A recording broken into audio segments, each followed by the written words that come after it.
Le recensement lui-même apporte un certain nombre d'informations. On a aussi des enquêtes et puis on participe aux travaux de la SAFER, donc on a une vision un peu plus globale. Ce qu'on peut dire, c'est que nous arrivons à la fin de la vague des baby boomers.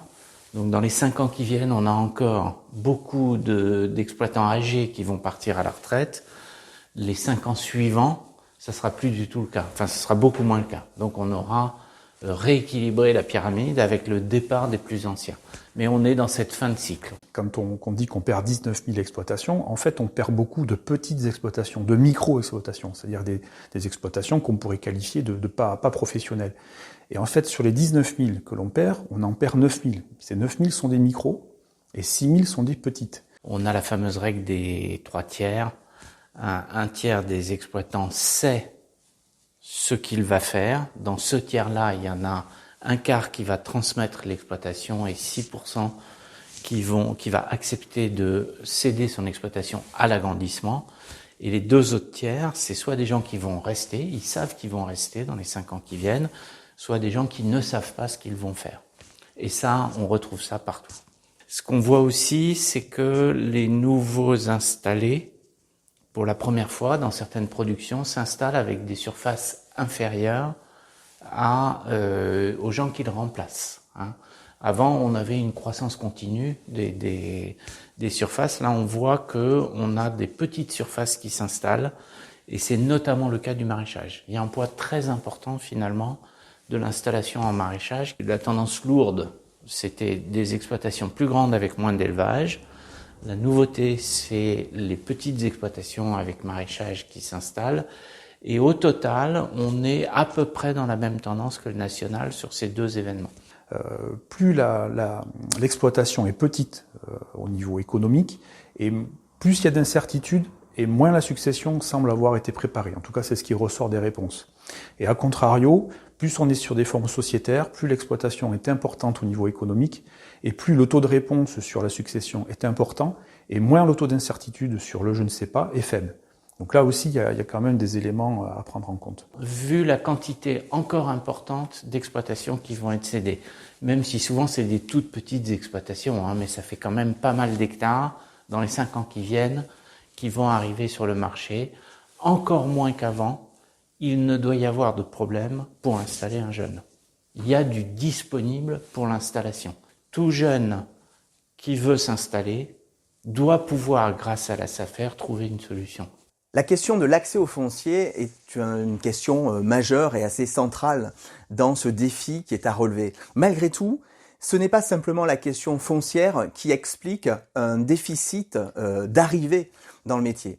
D'autre part, je ne pense pas que ces métiers de l'agriculture ne soient pas si attractifs que ça. Dans les points info installation, il y a bon nombre de porteurs de projets qui aspirent à rentrer dans le métier. Sauf que la demande ou les demandes d'exploitation ne coïncident pas forcément avec l'offre d'exploitation en place. On a un désir de petite ferme, un désir de petite agriculture, et pour autant, un certain nombre de porteurs de projets ne se retrouvent pas dans ces petites fermes qui sont à reprendre et qui devront absolument être reprises si on veut maintenir de l'emploi à l'échelle des territoires.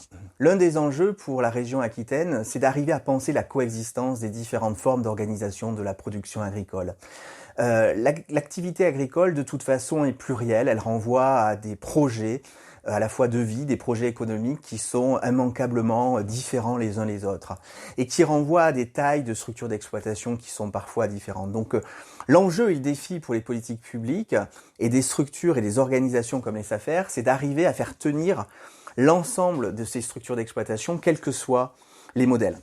Il faudra qu'on produise plus de protéines. Il faudra qu'on stabilise d'une façon ou d'une autre la production bio, puisqu'on voit bien qu'aujourd'hui, le marché nous explique qu'il y a moins de possibilités de vendre du bio qu'avant, donc il faut éviter une croissance qui n'aurait pas de débouché.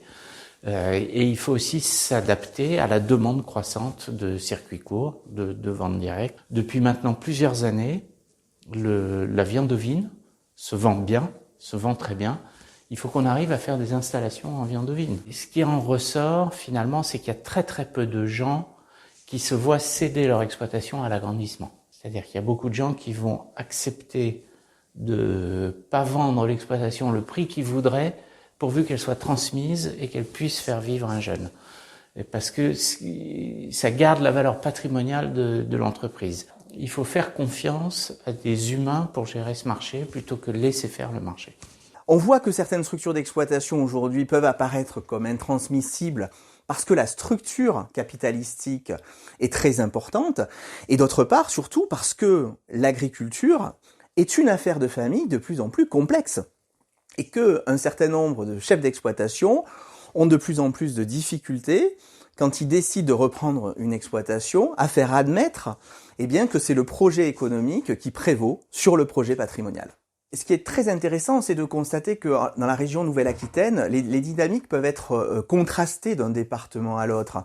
Il est intéressant de constater que l'essentiel du volume du travail réalisé dans les exploitations en Gironde, est le fait de salariés. Seulement 30% à peu près du volume du travail réalisé dans les exploitations est le fait de chefs d'exploitation. Ce qui n'est pas le cas dans d'autres départements. Je suis assez convaincu que la question du renouvellement des générations est mal posée. Je pense que la vraie question, le véritable défi, c'est celui du renouvellement des actifs. On le voit dans certains départements de Nouvelle-Aquitaine, une grande partie de la production repose sur des actifs qui ne sont pas des chefs d'exploitation, et c'est quelque chose qui va se répandre certainement dans d'autres filières, dans d'autres départements, et il faut se dire que ce qui est important, selon nous, c'est quand même de maintenir un certain nombre d'actifs à l'échelle des territoires et qui ne seront pas forcément des actifs chefs d'exploitation.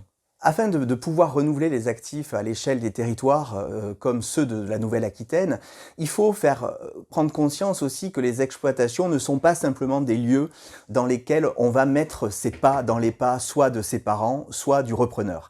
Il faut que les entreprises agricoles, les exploitations agricoles, soient des lieux dans lesquels une multitude de projets sont susceptibles d'advenir. Et ces projets ne seront pas forcément ceux du cédant, ceux des parents. Pourquoi ? Parce que les générations actuelles, ou du moins celles qui se projettent dans l'agriculture, ne s'y projettent plus de la même manière. Elles mettent la valeur des produits, la valeur de l'organisation du travail ailleurs.